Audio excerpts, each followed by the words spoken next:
తెలంగాణ రాష్ట్ర రాజకీయాల్లో కవితమ్మ మరో షర్మిల కాబోతుందనేటువంటి అనుమానం తెలంగాణ సమాజం నుంచి వస్తుంది.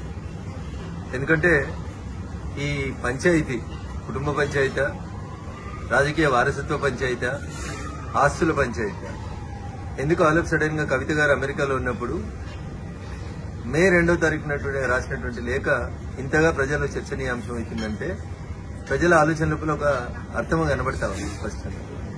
టీఆర్ఎస్ పార్టీ చేసినటువంటి ప్లీనరీలో తన రాజకీయ వారసుడు కేటీఆర్ అని కేసీఆర్ చెప్పకనే చెప్పిన సందర్భంలో కవిత కాంగ్రెస్ ఫోల్డ్లోకి ఏమన్నా వెళ్లినటువంటి అవకాశం కనబడుతుందా?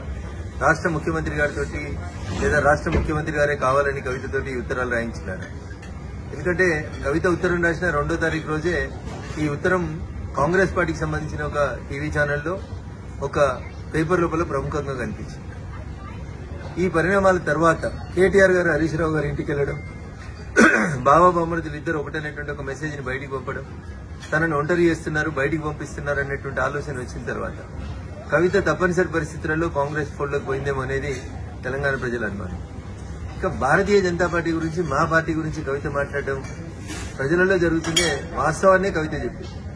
ప్రజలలో భారతీయ జనతా పార్టీ రోజు రోజుకు బలపడుతుంది. వచ్చే ఎన్నికల తర్వాత భారతీయ జనతా పార్టీ రాష్ట్రంలో అధికారంలోకి రాబోతుంది.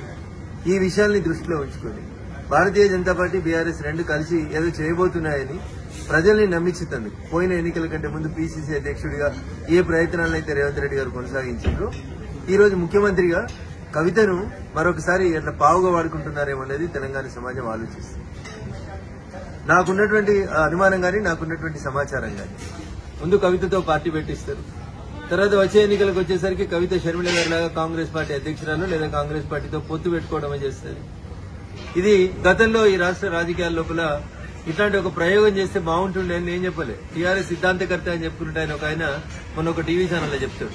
2018 ఎన్నికలప్పుడు కేసీఆర్ హరీష్ రావు తోటి ఒక పార్టీ పెట్టిస్తే మంచిగుంటుండే, ఆ పార్టీని ఎన్నికలు అయిపోయినాక మళ్లీ మెర్జీ చేసుకుంటే బాగుంటుండే అనేది టీఆర్ఎస్ పునాది నేనే అని చెప్పుకునేటువంటి ఒక సిద్ధాంతకర్త మొన్న ఒక టీవీ ఛానల్లో మాట్లాడుతూ చెప్పింది. వీటన్నింటినీ క్రోడీకరించి చూసినప్పుడు కవితని కాంగ్రెస్ నడుపుతుందా, కవితని రేవంత్ రెడ్డి గారు నడుపుతున్నారా, కవిత మరో షర్మిల కాబోతుందా అనేటువంటి అనుమానం అయితే చాలా స్పష్టంగా తెలంగాణ సమాజం ముందుంది. కవిత చెప్పినా, కేసీఆర్ చెప్పినా, మీడియా మిత్రులు చెప్పినా భారతీయ జనతా పార్టీ ఈ రాష్ట్రంలో బలపడుతుంది, భారతీయ జనతా పార్టీ ఈ రాష్ట్రంలో అధికారంలోకి రాబోతుంది అనేటువంటి విషయాన్ని టీఆర్ఎస్ కవితనే చెప్పకనే చెప్పినట్టు మేము భావిస్తా ఉన్నాం. భారతీయ జనతా పార్టీ ఎదుగుదలని ఎండార్సీ చేసినందుకు కవిత